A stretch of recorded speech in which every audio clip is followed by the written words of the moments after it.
Welcome to Conversation with Buddy. I'm your host, Buddy Puckett. Well, each week we have a guest on here, and my prayer is that these will inspire you and encourage you to go out and live out your faith. And life isn't easy, by the way, if you haven't figured that out. And today we're going to hear a story that will hopefully give you even more passion, encouragement, and inspiration. This guy is super passionate about what he does and who he is, and I can't wait to introduce him. So let me do it now. His name is Mark Charlton. Welcome, Mark. Thank you, buddy. Yeah, thanks for being here, man. Hey, glad to be here. So you drove down from the big city of Oregon City. I did. Okay. I did. Now, is that home for you? It is. It has been for 5 years now. So we moved over that way for, God kept, we lived in Beaverton, Tigard area for 15 years or so, and looked to get some property, and everything that popped up just didn't work. And Oregon City, I'm like, I didn't want to live over there, but we ended up there. And there you are. And here we are. God has a plan. Absolutely. There's a lot that goes into that for sure. Okay. Oh, so before we dive in, you said you drink, you fast in the morning and you drink bulletproof coffee. So that's right. So talk about bulletproof coffee. I want you to tell what it is again. I'm going to check my manhood a little bit, because I used to just be black coffee. That was it. I grew up from a fishing family, and my dad was just like, be a man. Yeah. Like, you need to get that cowboy coffee and a little bit of grit at the bottom, Cowboy coffee. But bulletproof is, it's just black coffee with, I just told you what it was. Bulletproof coffee is black coffee with, grass-fed butter. Yeah. And, some MCT oil or like a coconut-based oil, but MCT is a good one. They actually have bulletproof oil, and you can get it on. It's just bulletproof is the name, and it's really good. It's just very pure, super good. And then I'll drop a little bit of stevia. That's where my man card I got to pull that a little bit, because I tried it one time and I'm like, that is so good. So I've been doing that for years. I'm not real hungry in the morning, so it works really well. Kind of curbs that. Well, I'll confess too then. So I drink coffee in the morning. My wife and I will have heavy whipping cream, because I don't think there's any carbs in that. Mm-mm. So, and then I'll do a little bit of stevia, a little cinnamon. So that's typically that's good. That's mine as well. I don't do sugar, but I do stevia. Me too. And I like that, but I think I should probably go to grass-fed butter and MCT, because I think that's probably a better version than heavy whipping cream. They're both good. I'll tell you that. And I think that the cool part about it is it doesn't break a fast. So if you are wanting to stay in a fast, now everybody's a little bit different with that, but I've tested my blood just to see, like, how does it spike insulin. I've got the blood, a glucose monitor on my sleeve here. So how long have you been using that? This is not about me, it's about you, but my A1C became over 6.5 like in 2020. So I worked on my diet, got below that. Recently it's above that. And so I've really got to work on my diet to get that down. So fasting and walking, obviously working out, but really specifically walking, my body loves that. Great. So good. So I want to dive in a little bit more on the health stuff, because we'll get there. Because I think health is a big part of our journey of life. Absolutely.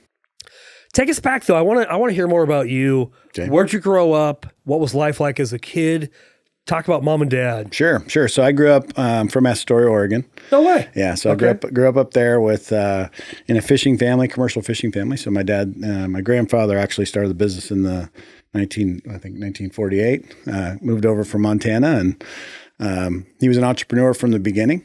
And I always tell the story. The sad part is he passed away when I was like 12, so in the early 90s, and I didn't get a chance to really get to know him. But I heard this story. My dad told me the story. It was when he was 15 years old in Montana. They didn't have school buses, and so he purchased a school bus, went to the school board, and pitched them on, will you pay me to pick up kids? So that was like his first business. He was 15 years old. Wasn't even supposed to be driving kids around, but he did. So that's just a story I remember. But growing up, in the coast, it was, I'd always be out, going fishing with my dad, and we owned the Warrenton Marina there, and we had, 6 charter boats and cannery and all that stuff. So I always grew up kind of in that sphere. Now I grew up I was blessed to be raised by my grandparents, actually. So my dad's an amazing man, but my mom and him got divorced when I was 1. My grandparents took me in because there was some drug addiction, alcoholism, stuff like that growing up. So I was blessed to be taken in by them, and that was definitely a God thing for sure. Yeah. So that was, you were 1 year old when your grandparents took you in. I think I was like between 3 and 4. Okay. I have a very vivid memory of them taking me away from my mom, actually. But, God's grace is great. There's a lot of anger. So we can get into that for sure. And we'll definitely get there, but God's grace is sufficient. And here's the deal. We all have a past. We all have stuff. Okay. So keep going on that story. Cause I want to hear, because I really want to know what your relationship is today with mom and dad. Sure. Yeah. That's really, it's not where you start. It's where you are right now. Yeah. And I'll tell you, there's been very clear milestones along the way where God has softened my heart and showed me opportunities to forgive and give grace. So I, growing up in that realm, I had a job whether I wanted one or not, right? Yeah. My dad was, I was with my dad every other weekend. So we had a really great relationship. Yeah. Still to this day is one of my best friends. But, 12 years old, he's like, I started when I was 12. You're going to start when you were 12. That's right. And I hated every minute of it not every minute of it. But once I got into high school, it was, May, we start halibut fishing, bottom fish, then it goes into sturgeon and salmon, and then we do tuna, and then we get ready for crab gear in the winter. And so it was, going through high school, I didn't really never had a summer. I was working 90 days straight. Yeah. And it was a blessing for, hard work and determination and pushing through doing things you don't want to do all the time. Yeah. And I look back and it was such a blessing. Not to mention I made really good money as a kid. Yeah. My job was to take care of, I was a deckhand, so I'd take care of all the customers. Yeah, I'm your client. You're taking my fish off the hook. That's right. I'm baiting your hook. And at a pretty young age, I had to learn how to communicate and take care of people. Yeah. And what was really interesting and something I'm really grateful for is that, most of these, as we had a 50-foot boat, we could put 20 people on the boat. So we'd have big groups. Yeah. Usually it's big corporations. And those big corporations, you'd have the owner of the company, entrepreneurs. And I learned so much talking to those guys about, great, and what was kind of interesting is it kind of planted seeds about real estate, and there was always that kind of thing. So it always kind of had a planted a seed. But we took this guy, he was one of the founders of Sprint, like the original Sprint. Yeah. So very successful, very wealthy. And he actually, when I was 15 years old, he said, "What are you reading these days?" And I'm like, "Nothing," And he gave me the book Think and Grow Rich. And he's like, take a look at this, read through. And I started reading it, and I'm like, gosh, it was so frustrating because if you know that book, it's like, if you don't get the answer by the end of it, you need to go back and reread it. And so, but it really started to plant seeds of getting educated and seeing other successful people, and seeing what's possible. So it was such a blessing. Totally. Okay, so you did the back and forth between mom and dad. Oh, sure. Until you got in high school? So it was back and forth between my grandparents and my dad. So my mom was and my mom and I we're good now. Sure. Back then she was struggling with some addiction. Yeah. And I always say we're addicted to something. Totally. What is it? Yeah. I mean, that's really the truth. Agreed. It could be a cell phone, chocolate, pornography. Absolutely. Drugs, alcohol, food, football. Yeah. Name your poison, man. Totally. It could be a mixture of all. I don't know. But. Yeah. So, it was drugs and it was pretty interesting later in life learning kind of what was actually going on behind the scenes when I'd go over there. And I'll tell you this is something my wife and I my wife is like she's like a spiritual leader for me. Yeah. She helps me. She keeps you in line, doesn't she? She does. And in the kindest way too. Yeah. But we were sitting in church, this is a couple weeks ago, and they were just talking about, grace. And I just remembered, I just got this image, and I think the Holy Spirit was speaking to me in that moment. And I just got this image of her, I used to make up this anger and this, and, go to the bars and get in fights and do all this stuff later in life. And I'd use this excuse of like, I didn't have a mom, you know, she had terrible people around me, bad things happened when I was a kid. I had all these excuses, but God just showed me this. I'm like, I never felt unloved when I was with her, even if she was high or even if she was in these, you know, terrible places. I never felt unloved. And so, you know, God's been working through that, and it's taken it's 42 years now, but hey, and you know what, until God calls us home, he's going to keep working on us. That's right. To your point, I feel the same way. I had great parents. They weren't perfect. Two things they taught me is they loved me unconditionally, and they taught me how to work. Period. End of story. Yeah. That's it. And yeah, there was some Jesus later on, but that came way later, and I was really slow to that one. So me too. Okay, yeah, that's good. Yeah, you know, my dad actually came back. He's always been this. I mean, he's a big guy, super strong, and always just like the man's man. You know, it was arm wrestling. And I grew up listening to his bar fighting stories, so I thought that was cool. You know, yeah. But he came back. I remember one weekend I went home to spend the weekend with him, and he came home from a Promise Keepers event. So he had, you know, we had never really been, faith wasn't a big part of me growing up, and we'd kind of been around it a little bit, but just from the outskirts. And he went to this Promise Keepers event, got rocked. And I came home and I was like, what is going on? I got Jesus t-shirts for Christmas. Wow. And I was like, this is kind of weird, you know, but so we started going to church, and that was kind of my first. What age were you? That was probably 13. Okay.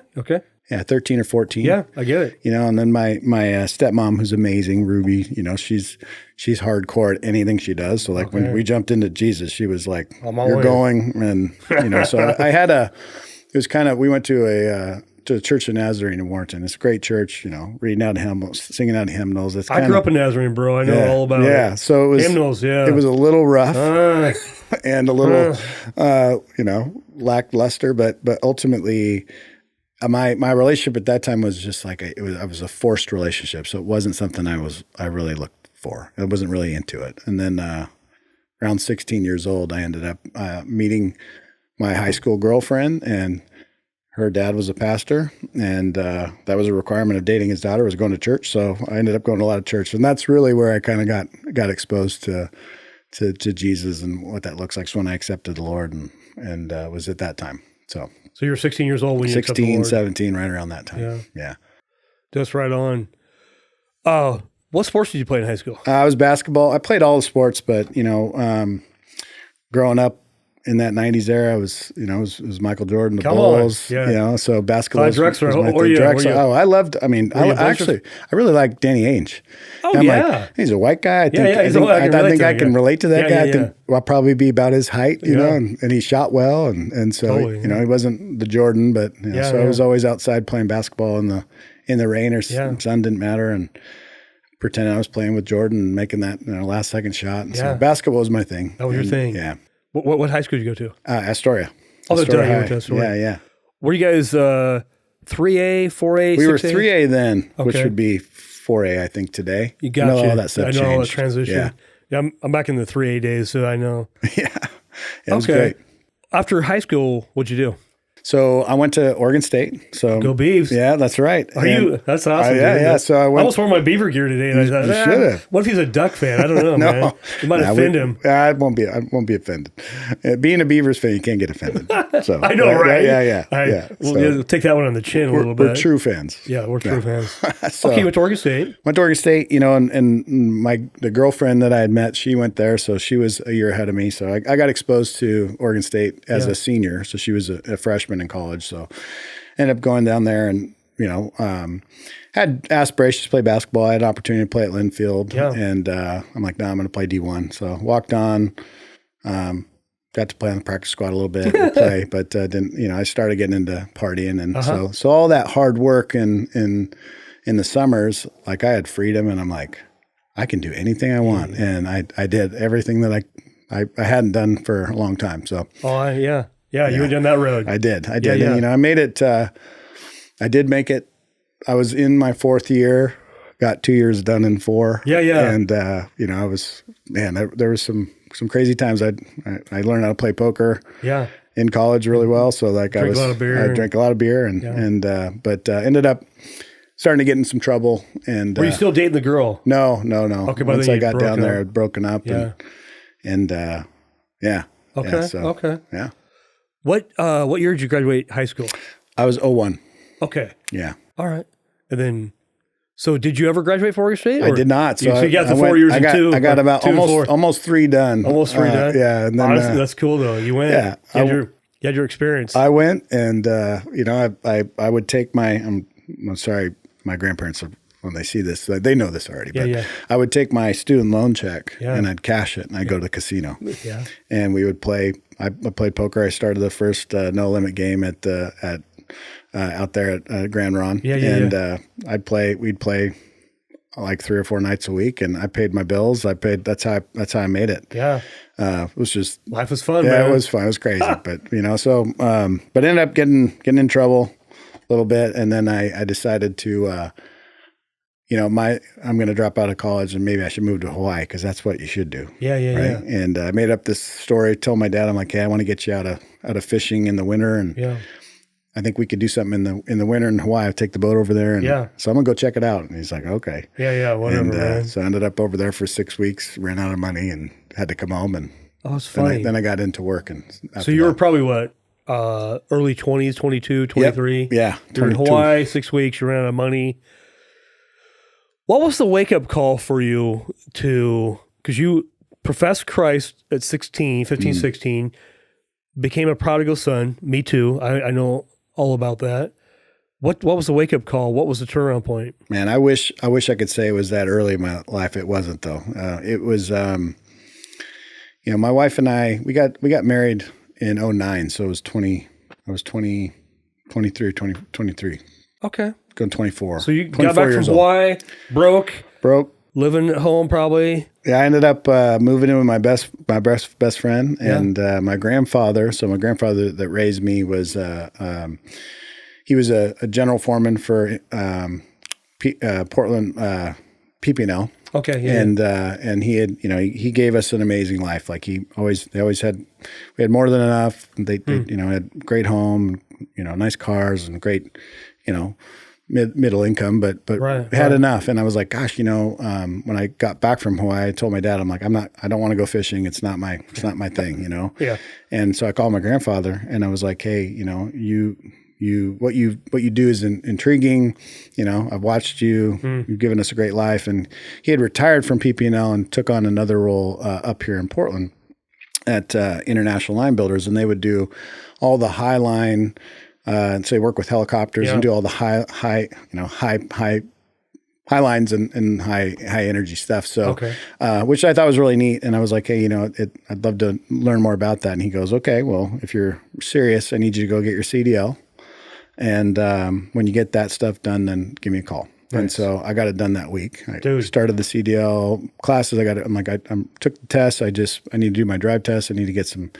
And so he's like, oh, you're serious? I am not going fishing.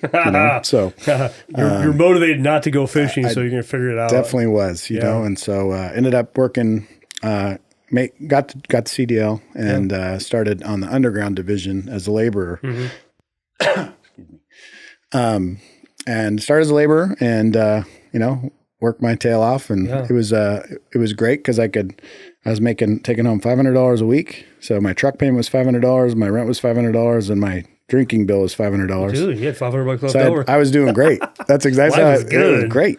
So it was good, and ended up, working in that role for about 4 or 5 years. And, I've always been super motivated and, I wanted to make good money. And so I went from a laborer to an operator to a foreman and then moved around and got into horizontal directional drilling.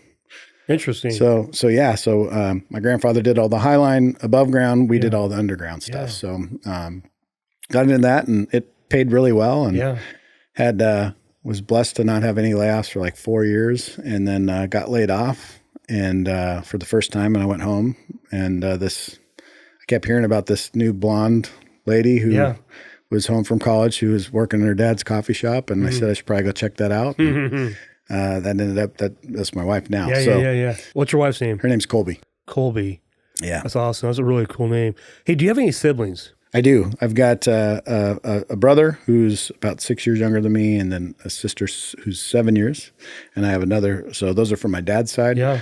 And my sister Darby, who's she works for me now and at Vision. No so kidding. She's there. Yeah. But you're the oldest. I am. Okay, that's interesting. So you're the firstborn child. Firstborn children typically become engineers and more analytical, maybe. Yeah. You're an entrepreneur. Yeah. Tell me about that. Yeah, I think the analytical side of me is pretty lacking. I just God wired you, yeah, man. That's right. It's interesting though, and not to stereotype firstborns, but typically. Yeah. So I think for me it was.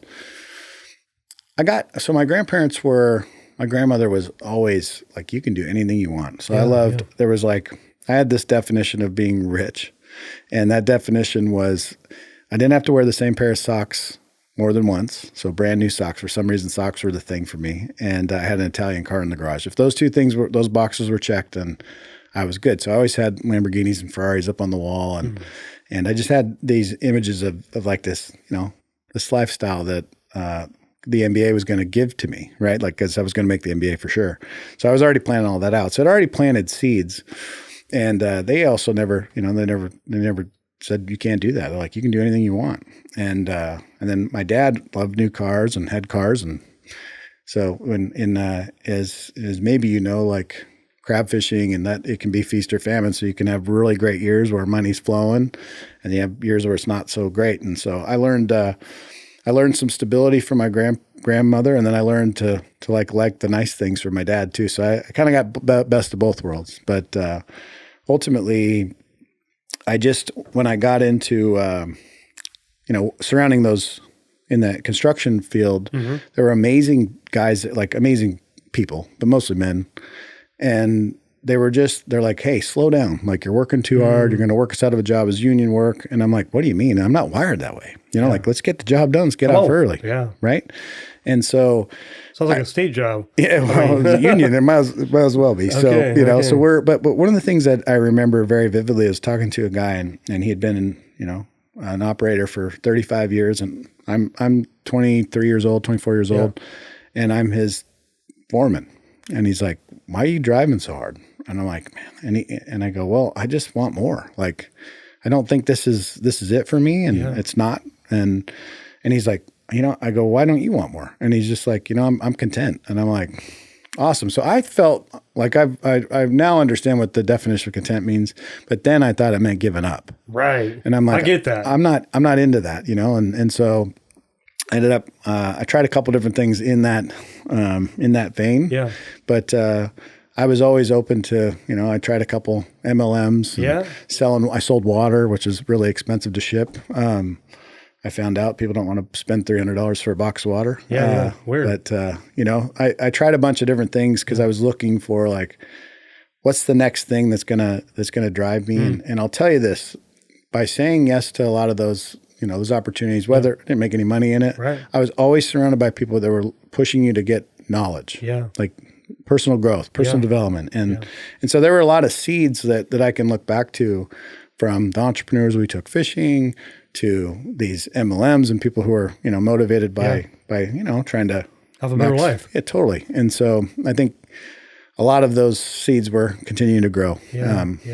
But it was really, I think you and I are a lot alike, actually. I'm a second born, but I grew up in a small town in Central Oregon, and my mom remembers from just as a little kid, I couldn't wait to get out and do more. I wasn't okay doing status quo. Right. And unfortunately, I still drive hard, and my body's like, you can't go quite that hard. I'm a little older than you, so you'll get there. I mean, you're what, early, mid-40s? 42. 42, yeah. Got you by a few years. But I get you, man. Yeah. It totally makes sense to me. It's not that you're greedy for anything, but you want more. Right. I don't know what more is necessarily, but more money can do more things for your family. Totally. So now you can definitely, and I have been guilty of taking that down a negative path of just driving hard and we could tell. Love to tell that story. Tell a story down the way, but I think it was 2017. So my wife had been really walking her path with the Lord, and she was really carrying the weight of being the spiritual leader in her house. And, 2017 was kind of like a breakthrough year for me in the mortgage business. Yeah. Had made more money than I had ever made that year. Yeah. Super disconnected. I was having my first Italian car was being delivered that day. I remember it was right before Christmas. And I told my wife I'm at the office, and I was at Guild actually at the time. Yeah. And I'm like, hey, there's a car that's going to be delivered. Or I didn't say car, I said something's being delivered at the house. And she's like, better not be a car. And I was like, okay. Well, but it is. Okay. Yeah. So thing gets delivered. I'm all excited. And it's this beautiful Maserati Gran Turismo silver. It was beautiful. And we go out there and I'm like, what do you think? And she's like, it's great. And she was, I'm like, gosh, I knew you were going to say no. I had all these stories in my head. And she goes, I knew this was a dream of yours. Mm-hmm. Did you ever think that I wanted to be a part of that dream? And I was like, man, I get chills thinking about it, And that was a real pivotal moment in our marriage because we went upstairs and talked about I was molested when I was a little kid. Like there's some I had a lot of negative sexual energy, right? And so this is the first time I really exposed, I've got a porn addiction. I've got a lot. And that car, for some reason, that was the catalyst where I'm like, I'm lying to you about who I am. And so it was a powerful time in our marriage. And I guess that might have been 2019. So getting it was about 6 years ago. Yeah. But, I'd walk through the door on the phone. And I had two little kids at the time, and they'd come up super excited to see me, and the first thing they'd see was my hand. Like, hang on, Dad's on the phone. Dad's got stuff, Busy man. And Colby'd come over, and she's like, hey, babe, how was your day? I'm like, I just need 10 minutes to decompress. You don't know what my day was like. And I'm like, what a jerk, But the thing that I was taught growing up wasn't to be, my job is to put a roof over the head and put food on the table, and I'm like, look at what we have. Yeah. Look what we got. And check those boxes. Yeah, baby. I'm doing my job. Yeah. What else do you want from me? And my wife is like, and she's amazing. She's a sniper. She cut right to me. She's like, you idiot. And I was like, huh. She might have used a 4-letter word there. Yeah, too. She might have. Yeah. But probably did. Yeah, she did. But the thing I'll say is, she's like, I don't need any of this stuff. If you and I are under a bridge, and we have each other, that's all I care about. I'm like, I don't know. My whole identity was wrapped up in creating success and driving towards something, and I really don't. And the truth is, I didn't like the person I saw looking back in the mirror.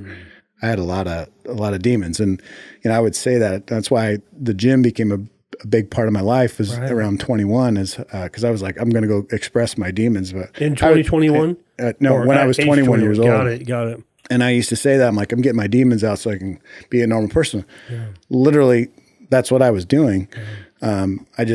I didn't realize that was a real thing in the spiritual realm because I wasn't aware of it then. Yeah. So lots of story there. Sorry. Yeah, no, that's good. I mean, I think every marriage is going to go through something, and I think as guys, you and I can agree, our identity a lot of time is what we do for a living. Yeah. I'm this guy, I'm that guy, and people, hey, what do you do? We want to tell them what we do for a living, but not who are you. Yep. So I like asking, who are you? Yeah. Because I mean, for me too, I want to share what I do. It's important, but okay. So how did you met her at the coffee shop? Yeah. Colby, and you're 23, 24. Yep. How long did you guys date before you guys got married? We dated. It was crazy. I was when I first met her. It was October. I was at home at a bar. Probably had too much to drink. And I was sitting there with my best friend, and she walked in, and there was a Halloween party. And so she was dressed as a sexy army girl. So I'm like, whoa, she caught my attention. I knew the guy she was on a date with. And I'm like, I leaned over to my buddy after they left. I'm going to marry that girl. First time I met her, that's a true story. So I'm going to marry that girl. And so she caught my eye. And then about a month later, she just got out of college, and she was going we both kind of had come from broken marriages and stuff. So she was trying to rekindle a relationship with her dad after she graduated college. And she had been with her boyfriend from high school all the way through college, and they had just broken up. So she was like, and she was going to just graduate college. She was going to go to FITM University in LA, so a fashion design school. Okay. And she was making a stop for a little bit to make some money. So because it's expensive. And so she was there with her dad, but I know all the people from the coast. So I know all the guys, I know the good ones, the bad ones. And, she's kind of meeting these people, and then they won't leave her alone. So I was one of those guys. I'm like, I better get in line. Yeah. But I was living in Portland still, or I was living up in Portland, and I used to go to the fights at the Roseland all the time. Yeah. One night we went to the Rumble at the Roseland and went to Thirsty Line after. It was kind of like a thing. There's a bunch of guys from Seaside, which is one of our rivals. Oh, okay. Astoria Seaside rivalry. Yeah.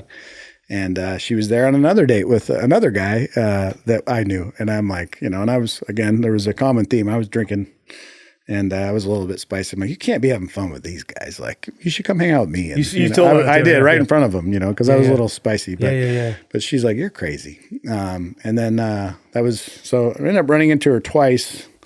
And then on New Year's that year, she was friends with a couple of my friends from high school, and they were going to come up to Portland. And she's like, you should invite that Mark guy out. And so I was like, I'm on it. And so I ended up meeting her, and that was like our first date was on New Year's. And you knew she was the one. I knew she was the one from the very beginning, but especially after that night. And it was a good story that night too. We were walking back, and I was walking her to their hotel because I was going to go home, and she rolled her ankle on the Max tracks. And so I got to carry her for big tough a guy. long way. I'm like, this is like, it was so good. But it's funny how that, it's not funny, but interesting how that worked out. And you got the girl. I did. You better hang on to the girl too. I mean, I don't think we realize how special our wives are, man. I think we can take them for granted.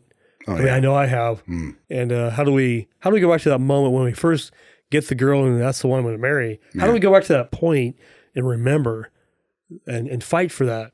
Well, I'll tell you, one is it's becoming free of the so I know one of the things in, coaching is a big aspect of my life, right? And so I know that my purpose is to break chains of generational brokenness in men and women. And I've had opportunities for that car story was the gate opening up for me to really get connected to who God made me to be. But I'll tell you this: I think women, and I've heard this before, you probably have too. Women marry the man for who they believe they can become, and men marry women for who they see in front of them. And I'll tell you, my wife was super patient, so it's taken a very long time for her to get what she deserves from a man. Well, it takes a real man to be humble enough to say that too, to own that. Because I think most men, God put me in a place 25 years ago, meeting with a guy who had an affair on his wife. Mm-hmm. And I started meeting with men and realized there's a lot of men doing a lot of bad things. Yep. And most men would blame their wives. But I'm like, she's not here. It's just you and me. Yeah. Let's just talk about you. Yeah. And we're the guy. We're responsible. Because I promise you, if we act like the men God's called us to be, I just believe that our wives will fall in love with that and want to be with us. Absolutely. I mean, I really believe that. Yeah. Maybe I'm naive, but nope. That's what I believe. I 100% agree. And I'll tell you this, so I wish that wasn't part of my story, but it is. I didn't have, I had an emotional connection to another person in the industry. This is about 6 years ago. So right around that time. Yeah. And I ended up, a marketing guy who worked for us sent me this video of this coaching group called Warrior, Wake Up Warrior. Yeah. And he sent it to me. He's like, hey, you should check this out. And I was like, and it was all these guys getting beat up on the beach, Navy SEAL. Yeah. And I'm like, hey, that looks cool, and they had this, event they're putting on in San Diego.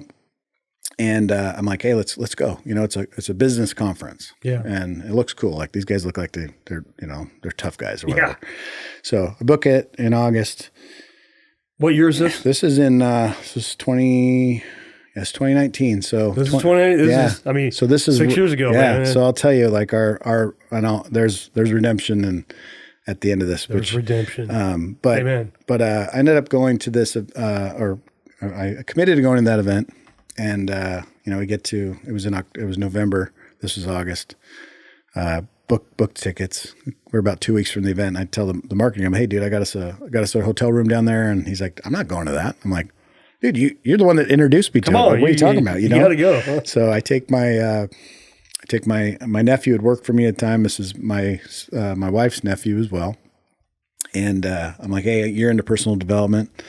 You want to go to San Diego with me? And he's like, yeah. So we go, and it's you get all these rules. So the Warrior is very, hardcore in your face. But you get all these rules, like wear all black, show up at 9 o'clock. If you're not there on time, get the F out of here. Yeah. Like you're not welcome. Yeah. And so we get there, and there's 1,200 dudes all in black who just look like I didn't know what I was walking into. And all the doors start shaking, and doors fly open. There's all these guys in tactical gear, like cussing at you. And one guy punched me in the shoulder. He's like, "Go sit down." And I'm like, "This is a business conference. Like, what am I doing?" And go in, and I got to tell this story because it really brings it back. So we're there. This guy walks out. His name's Sam Falsafi. He's one of the most amazing dudes. Loves the Lord.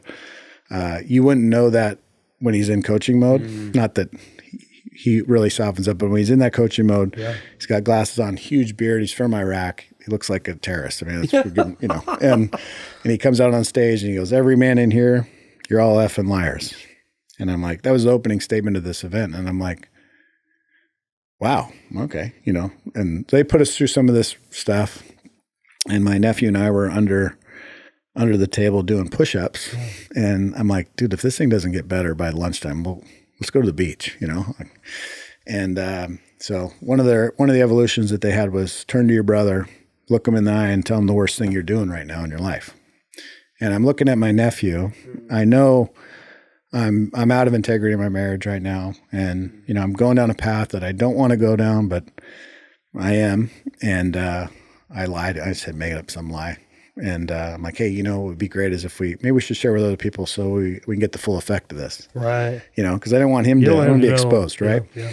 And so we get to about lunchtime, and Garrett White, who's an amazing coach, gets up there and he starts telling a story. He's a bad dude. And he's, he's in the mortgage business, had an affair with one of his employees, talks about the carnage, all the things that are going on, super successful. And I'm like, I am paralleling this guy 5 or 6 years behind. And I'm like, that is not what I want. Oh. And so, that was the Holy Spirit moment for sure. Not supposed to be there, whatever. Right. So I go outside, make some phone calls. I'm like, cutting all this off. I'm gonna go home and I'm going to confess to my wife, because this isn't what I want.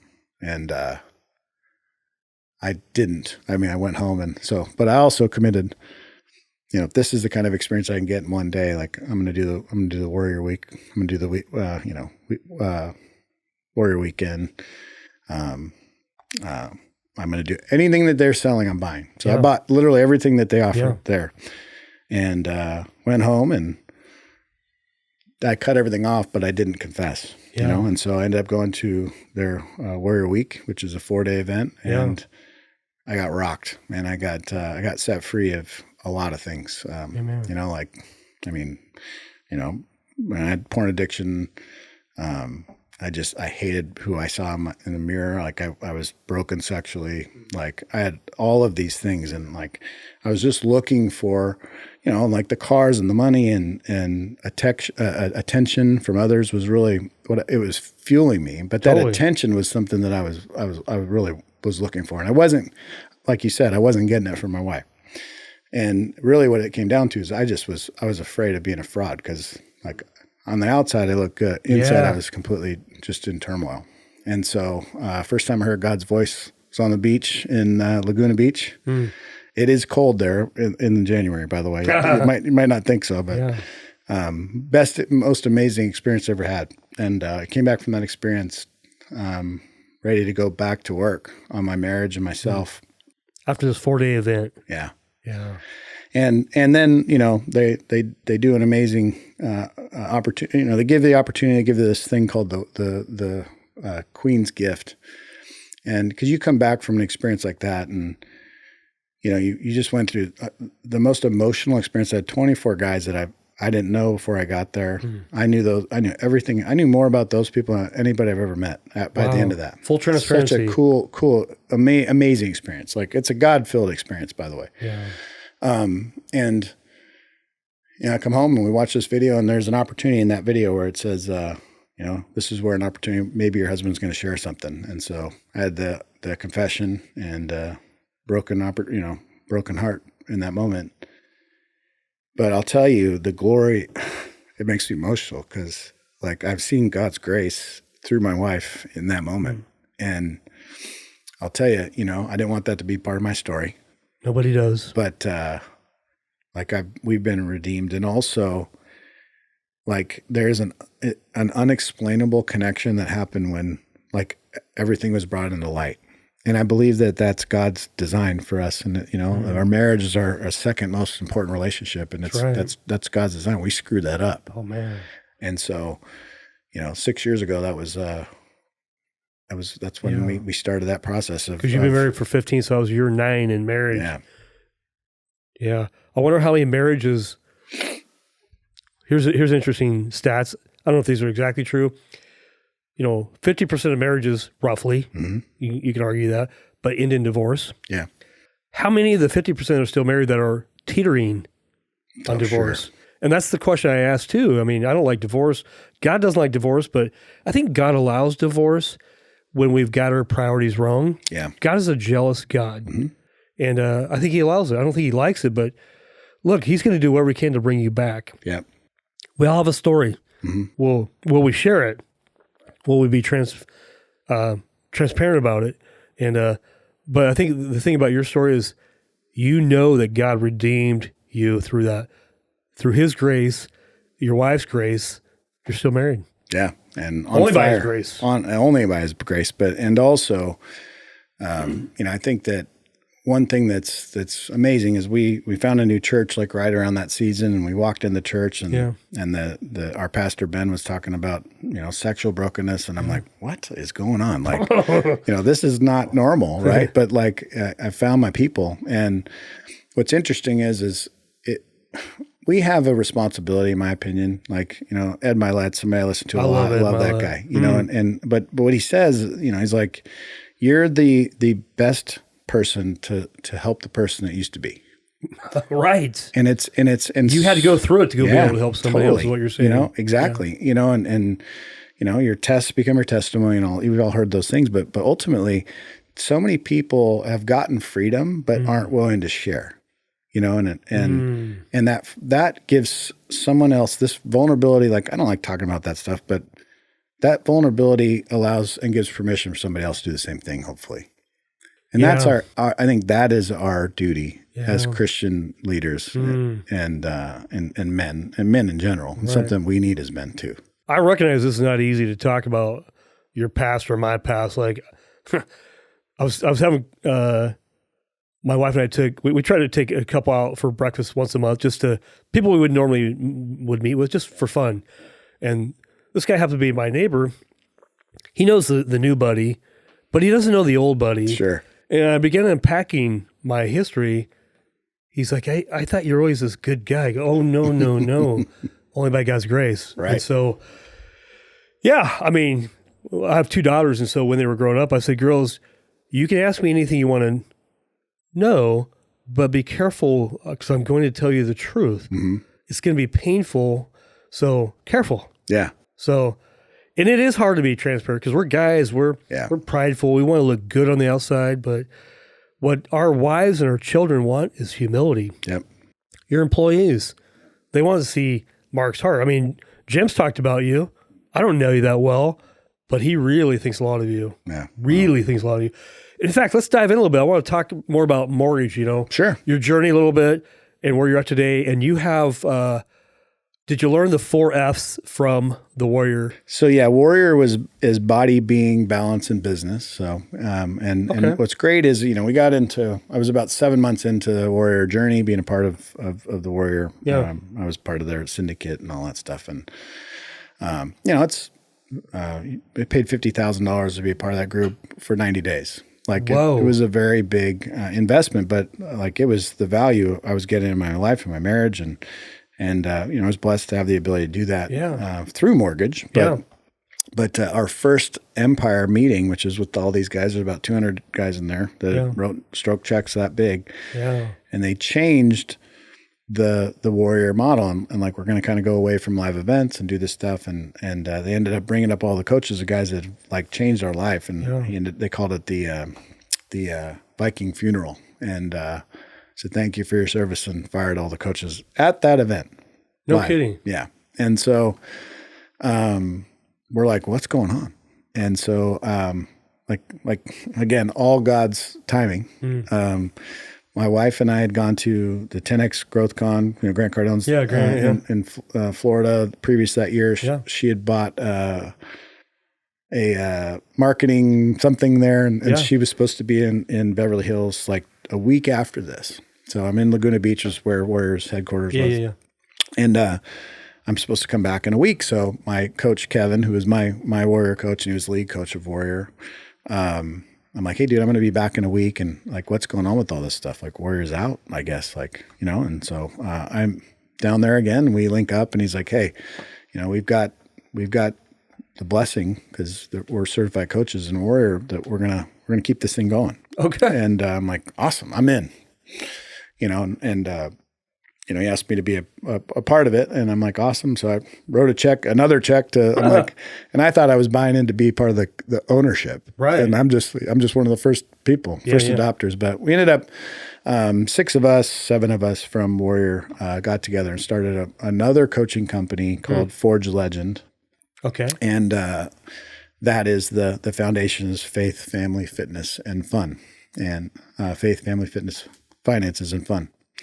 We added a 5th F, which is fun. So if you're not, if you're focused on your faith, focus on your family, fitness, and finances, but you're not having fun doing it, we're missing something.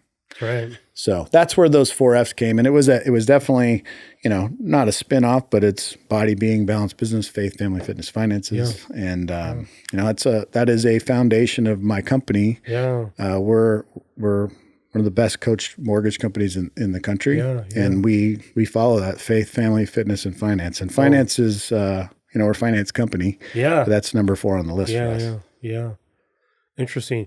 Okay. So you got in the mortgage industry, what year? 2010. 2010. So roughly 15 years ago. Probably worked for a couple of companies. Actually, so my wife and I were in, so I was in construction then. Yeah. And my wife started competing in women's figure and bikini, so like kind of bodybuilding. Yeah.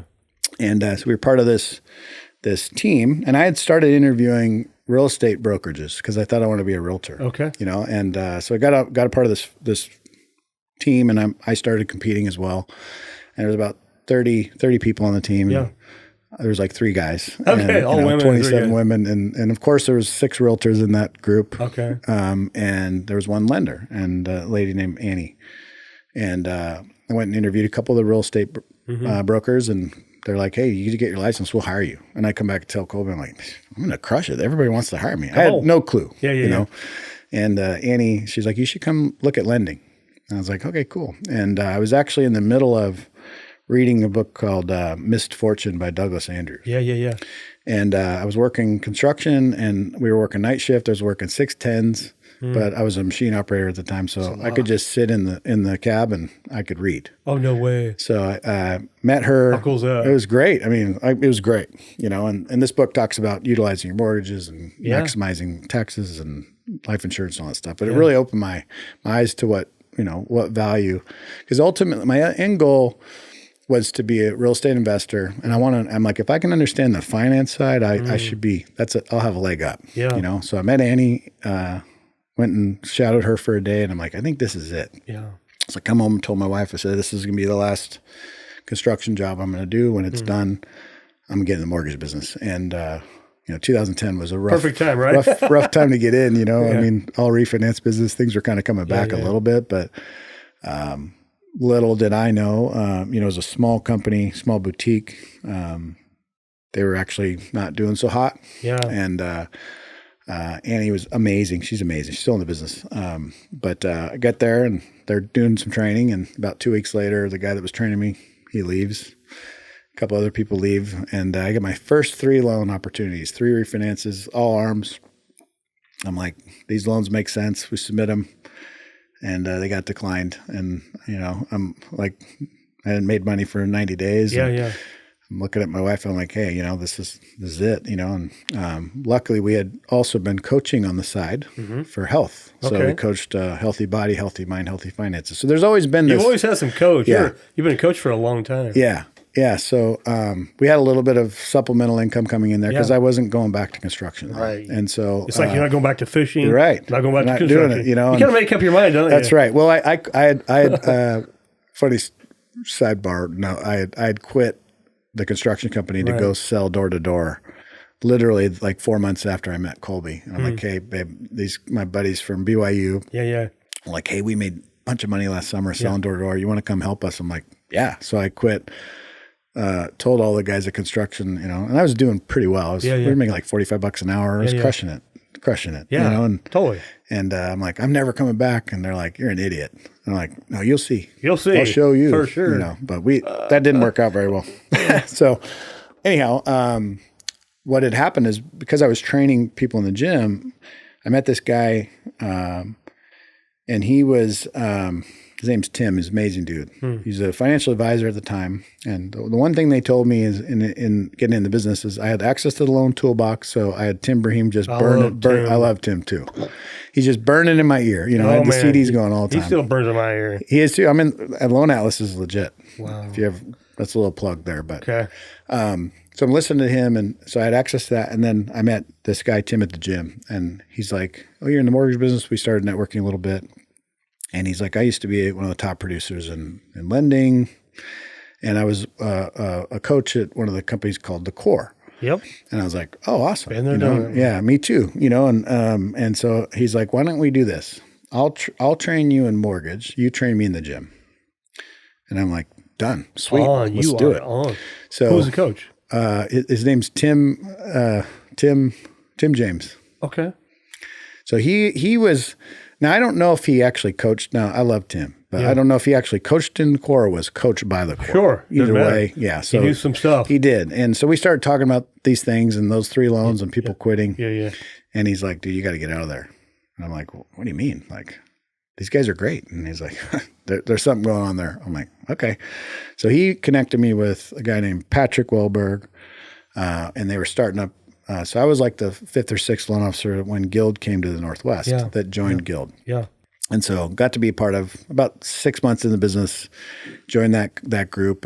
And I'll tell you this, I made $12,782 in my first 12 months of mortgage. Okay. It was brutal. I was not good. Yeah. $45 an hour. Not bad, and then the second year wasn't much better, like 37. So I doubled, but and my wife is very gracious, and she's like, "Are you sure this was the right thing?" And I'm like, my ego. And what was cool is we had helped. I had about 45 coaching clients at the time, also. Yeah. And I was helping them with weight loss and some other stuff. Yeah. And I made more money working from home 2 days a week than I did in mortgage. And she's like, "Why don't you just quit?" And I'm like, "Gosh, you gave up everything. You allowed me to, I'm not going to fail. I'm going to get to the top of this business. Yeah. And then if I decide it's not right for me, then I'll quit, but only because I'm at the top, not because I can't do it." Ooh. And so I said, competitive, right? Yeah, totally. So I called all my clients. I'm like, I'm done coaching. It's been great. Like, plus it wasn't healthy for me. Like, at that time I was like, if you're not successful, I'm not successful. I can't get you up the hill. I'll carry you up the hill. It was killing me, right. So I really took the focus, got in that. And I also at the time joined a team, and they were doing like 35 loans a month. And I heard them on the phone. I'm like, you guys are not good on the phone. And I'm like, how about this? And they come from banking. They had like thousands of huge database. Yeah. And I'm like, why don't we do this? We'll have a competition. I'll call through your leads. And if I get more applications, you hire me on your team. Like, done. And so we did, and ended up, it was 2012, 2013, joined the team. And then that's where my learning curve went through the roof, and got to the point where I was doing 6, 7, 8, 10 loans a month, and became a partner of that team. And then that kind of dissolved. And then, so I was at Guild for 6 years. Okay. And then that leadership team that I had bought into, and it was cool. Yeah. It was great. Like, nothing to number one in the marketplace they had just made the acquisition of Northwest Mortgage Group. Yeah. And, but at the same time, when that acquisition, things kind of changed a little bit. Yeah. So we stepped away, and I went with the group to open a branch at Academy. Yeah. And Academy was an amazing company too, like just great leadership. Yeah. Took our branch to, and I was blessed to have we were doing 120 to 150 million a year production on my team, and our branch was doing around 200 to 300 million a year pretty regularly. Yeah. But again, around that whole time, there was something missing, and also the transparency was a big issue for me. Yeah. I'm trying to run a branch and do the right thing for our clients, and people are looking at me to have the answers. Yeah. And I'd sit down on our P&L calls, and we're losing money, and I'm like, it doesn't make sense. And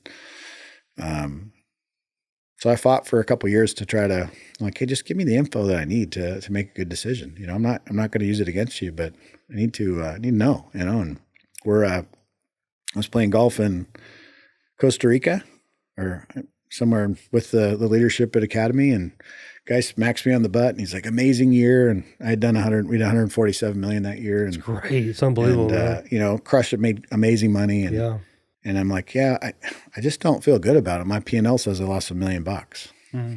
And he's like, well, you know how that kind of works. I'm like, well, no, I don't. No, because I'm not really wired to lose. So if I'm really losing, I need to know. And he kind of gave me this fluff. He kind of blew it off. And that really opened up the door for me to just be like, I gotta figure this thing out. Cause I was, what we do in the industry is, you're a great producer, you should be a manager. Yeah. That's not always the best, but I think, if my opinion is, the best role in this business is a producing branch manager. I love that. I love that role. I have a lot of respect for that person. However, there is also something to be said to just running a great production team. So we had been crushing it. Just couldn't get the answers that I was looking for. And honestly, I was frustrated, and I don't play a lot of golf, but I was playing golf and got a call from a random recruiter, and her name was Sarah. And she's like, hey, this guy, Miguel, would love to speak with you. And I'm like, well, why isn't he calling me then? I was being a jerk. Yeah. And she's like, well, that's funny. Nobody's ever said that to me before. And so, he gets on the call, and I'm like, hey, I'm really, you're getting me at a good time. Like, I love the company we work for. I love the culture, but it's not working. I just don't have the transparency that I need. And transparency has become a real hot topic now. Totally. But then it wasn't a big deal, especially in the mortgage banking side. Like, long story short, we had, 6 points in every loan. And so I had, at that time, I told the P&L group, I'm like, cancel all my P&L calls. We're just going to go do business, and we'll be fine. Here's the deal I want. Either if you don't like it, I'm leaving. I kind of played that game. Yeah. Went back to my team, and I said, blank check, go win business. 2 points off the rate sheet today, you go for it. Boom. And I did that for a year and a half, and not one time did I get a call. No way. So that's interesting. I'm like, that's how much it's baked in and all that stuff. So I obviously I understand why. I just wish there was that transparency. Yeah. And so that call with Miguel, and I said, hey, I'm not interested. I never heard of your company. Yeah. I'm really only interested in opening my own bank. Yeah. And or whatever. And he's like, well, that's something that's actually what we do. We help incubate mortgage companies. Okay. And I was like, interesting. So went down and met with them, and that's how Vision got kind of its start. Are they from Arizona? They were from, they're in Vegas. Oh, they're in Vegas. Okay. Yeah. Gotcha. Yeah. So, okay. So this was what year? 2000? This was, I just went through the whole career basically. Yeah. So we've been in May, Vision's been in business for 4 years. Okay. Okay. And are you mostly Oregon? So we're I'm actually in 13 states. So we have a heavy presence in Oregon. And then we've got a big group in Georgia. So just in North Atlanta. And I've got a couple guys out in North Carolina, South Carolina, California. Now, are you part owner of the entire corporation, or just your division? So our division. So I had ownership in our previous partnership. Okay. We've since have changed our partnership, right. And we're partnered with a company called Alameda Mortgage now. Okay. And they've been in business 50 years. Okay. Nice. Super strong group. So I own the the division name, and that's it is a DBA under Alameda currently. Right. Yeah. Got it. And it's interesting because we kind of looked at. The goal was for us to, in our previous partnership was they were helping us. We were in the process of getting licensing, in the process of getting all of our warehousing lines and all that set up. Yeah. And they kind of pulled the rug out just because they were going to help us get there, and then we were going to leave. So it's a good business decision on their part. So, right. But it's also kind of shifted my focus on, is now the time to own a mortgage bank or not? Like, and I don't know. I don't believe it is. Well, it's been tough the last couple of years with rates being high inflation, uncertainty in the markets. Right. It definitely makes you question. But I like the quote that Jim Rohn says, and I quote this a lot: "Don't wish things were easier. Wish you were better." And so, dude, the fact that you're still doing it, I mean, we're still doing it. Yeah. It says you're willing to hang on and keep fighting, because sometimes after the storm is some of the greatest market share times there are. So I don't know. And here's the thing. I think, we are called to be, I talk about this and us as loan officers, in my opinion, we have to be the calm in the storm for our real estate partners and everybody who's looking, and our clients. I mean, so much volatility. You lose half a point in rate in 2 days. Like, there's a lot of emotions that can get wrapped up in that, both on our side and on all sides. Right, and so we have to be the calm in the storm, and that's why I think coaching is so important. Such a great aspect of what we do. I love Jim Rohn. So in that process, I had it was Tim Brahim, Jim Rohn, Brian Tracy. Those were the CDs. That's all I was listening to. So good. You and I have so much in common, man. Yeah. And Ed Milet, have you read The Power of One More? I have. Yeah. I got a chance to, at the Life Surge event. I was there. I was there. I talked to Ed. In Salem? Yeah, in Salem. Yeah. I went you got your picture with him. Went to talk to Ed. I'm like, hey, you and I are going to do something together. I believe it too. And he's like, what are we going to do? What are we going to do? I'm like, great question. I'll get back to you on that, but I can't wait to see you again. So he's a good dude. So good. He's a really good dude. This has been good, man. I love hearing your story, Mark. I mean, I knew you a little bit. We got to sit by each other at a Ken Perry event one day, and Jim talks about you. But I really do like getting to know you. This is great. Likewise. Your journey, let me ask you this question. How does your wife know, and how do your kids know that you love them? That's so good. I would say I'll start with the kids. My kids know that I love them through how I love my wife. That was something that, even with our history, our family history, like the one thing we agreed to is divorce is not something we talk about. We don't joke about. It's nothing. And it's real easy to love your kids. But I want my kids to see what we have. Like I want them to see that this relationship is number one next to you guys. You guys are important. You're at the top of the list, but this one you don't exist without this one. And so that's good, man. And the other thing is we pray together every night, and I have this routine with my kids. So I take the kids to school I take them to school in the morning. This morning routine, it's like, who does God say you are today?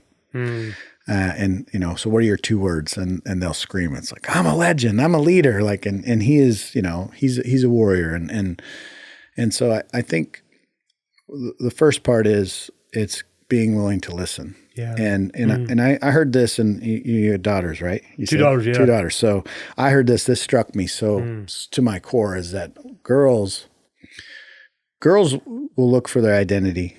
And if you're not speaking your identity into your daughters as a father, someone else will. And I was like, that is not going to be my kid. Like, she's going to know who she is. She's going to know who God says she is. She's going to know that she's beautiful, that she's strong, she's powerful. And so I speak that into all 3 of my kids. That's how I'd say it. They know that they're loved. For Colby, I mean, you brought it up, and one of the reasons I was thinking about is like, we got to date our wives, man. We got to get back to that courtship, and so it's the small things. Part of our coaching process is daily deposits. Like, my wife, when I make coffee she's an acts of service person.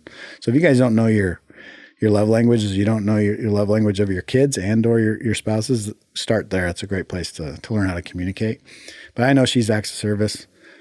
So if she smells that coffee and there's a note there, it fills her up. So like that's my daily morning thing. It's like you're a good man. That's good. Well, but I can't take credit for it. It was great coaching. You know, like I mean, you know, it's like, you know, the thing that I love, and I'm a pretty simple person, is like give me a process that I can follow, and it's a winning process, and then cool. It takes kind of the guesswork out. Yeah. It's no different. Life is a game that you can win. You just got to play by the rules. Amen. And if you can create a playbook on how to love your wife well. You know, how to date your spouse. Like, I mean, you know, and then also understanding what you need too. Like I want my wife knows that I love her on how I treat myself too. Yeah. And, you know, it's hard it's really easy to love everybody else and not have that love towards you, but you're a fraud. Yeah. If you don't know how to love yourself, then you can't love anybody else. Yeah. So I'm going to give you my priorities real quick. Then I'm going to ask you one more question about health. So my priority used to be, you know, God, my wife, my kids, my ministry, my finances, and then my work, you know, in that order. And often work somehow makes it to the top more often than it should. Yeah. I had to work on this for the last couple of years, but I realized I wasn't working on my health. And so I asked my wife, hey, honey, you've always been number 2 in my life because Christ is number 1, period. There's no question. And my kids always know mom always got the first hug. Yeah, that's something we do too. But I came back and said, hey, I think I'd like to make it God, my health, and then you. Not because I think I'm trying to make health more important to you, but the problem is if I'm serving you before my health, I'm not going to the gym as often as I should. So I made that change. And so I literally work out, I would say 7 days a week, but as often as I can. I'm doing 75 hard right now, so that's 2 workouts a day. But yeah, I know. But that's not, I'm going to do that forever. But I'm 4, 5, 6 times a week, depends on the week, and I'm not as consistent as I should. But talk to me about your health journey. You're obviously in good shape. You're a health coach. How do you coach a guy like me? I'm 56. You know, my body's not getting stronger unless I'm focused on it. But what advice you give to anybody, but then also specifically a guy my age? Well, I would say, and I'm not an expert by any means. I bet you are. But you know, I think that one is it comes back to any kind of target you set in your life is you got to know why you want to do it. Okay. You know, I think 75 hard Andy Frisell he's a beast. Yeah. I've done 75 hard a few times. It's amazing. I'll tell you this, that like that outdoor workout has been in my experience with 75 hard is the closest and most connected I've been to God. Like I made a commitment to not listen to anything and just walk in nature and listen. And it is epic. But I would say, you know, figure out what your target is. Is it because I think sometimes we say, well, I just want to lose weight, right? That's not enough. Yeah. Like I want to be healthy. Cool. What does health mean to you? You know, like, and when we would talk with our clients about weight loss, we get down to the root. They're like, you know what?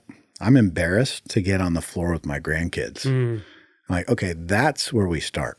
That's what's going to keep you going, right? So I think there's so much knowledge out there on nutrition and those types of things, but I do think that it's really getting connected to why you want to do it. I think wanting to be the best version of yourself physically so you can move without pain, hopefully, or less pain, because I'm in pain all day too. Like I've been rough on my body, but I'm working on mobility now. Like I'm working on, so I think, you know, as we get a little bit older, we can work on more mobility work. We can get into, you know, fueling our bodies cleanly, but also, you know, but it still comes down to like, what's the reason you're doing it? Yeah. You know, at your young age, 56, I mean, I think it is mobility. It's mobility work, you know, and then, I mean, you know, abs aren't made in the gym. They're made at the kitchen. I know. And I hate that part. I know. I hate that. Yeah. Man, I wanted something better.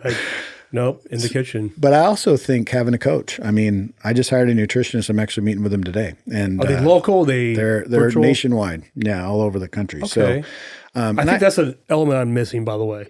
I guaranteed. And it's, I mean, you know, it's not cheap, and that's good. Like, and you know, right now it's I'm going to invest in it because if I'm paying for it, I pay attention. If you pay, you pay attention. Yeah. Right? If it's free, yeah. Take or leave it. You know, so I'm looking at macros because I know enough about the gym and I mix my routines up every 6 weeks and do all that stuff. And I'm like, I'm in this routine of hypertrophy right now. So I'm like, lots of sets, lower reps, but getting strong again. Yeah, it feels good. Yeah. But my body is like, maybe heavy isn't so good for you anymore. You know? So I think mobility is it's something I'm working on too, but I think it's important. It's more important than we think. Yeah. One goal I have is, when I was turning 50, I want to be stronger at 50 than I was at 40. I want to be stronger at 60 than I am at 50. I just want to keep that progression going. So a year ago, I think I could do 1 or 2 pull-ups.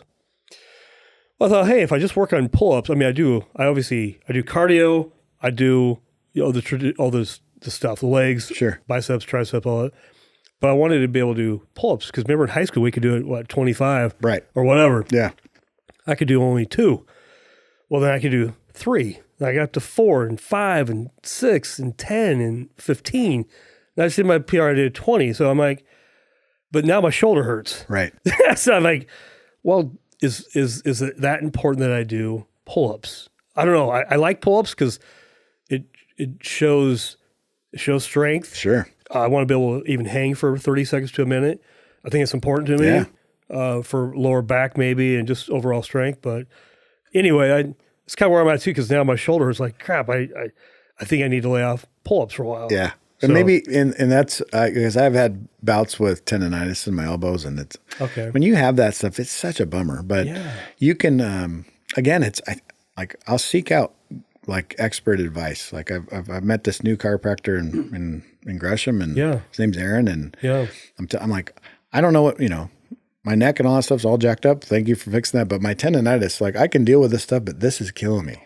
And so he had me doing just holds, finding where it's at and just hold. And like, so find the pain and where it's at and hold there. But, and it probably isn't with full body weight, if you're, you could do maybe a lat pull down, find out where it's pinning and just hold there. That's a great idea. I think massage is definitely important too. Definitely need to go get massage. Grass and all that stuff. Like, and one other thing is, I have a cold plunge and a sauna now too. And that's been a game changer too. If you want to work on mobility, get in the sauna and stretch a little bit, but that cold plunge there's a lot of other benefits too.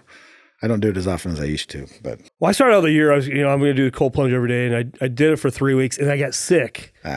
And then I never got back into it. It's easy to put off. Oh yeah. I love it though. It's one of my favorite things to do. I need to get back to it because it was, I had a coaching client named Aaron. He's a personal trainer too. And I coached him, in Forge. And, he's like, I know when you say you're going to do something, you're going to do it. He's like, I'm going to do a ice challenge. This was last year. Yeah. Whenever it was cool, like last year, And I'm like, God. I hate being cold. Like I grew up fishing on the boats, freezing my butt off in the winter. Like I don't like being cold. Like not at all. And I'm like, okay, I'll do it with you. And I got hooked. Yeah. I did get hooked.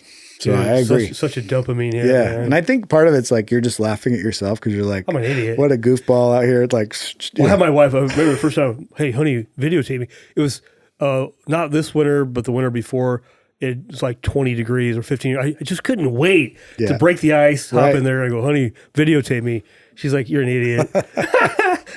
But, very same experience. Well, brother, we're going to wrap up here real quick. Awesome. Let me leave you guys just with this verse. This is in 2 Corinthians 12, 9 and 10. Paul saying he's got 3 thorns in the flesh.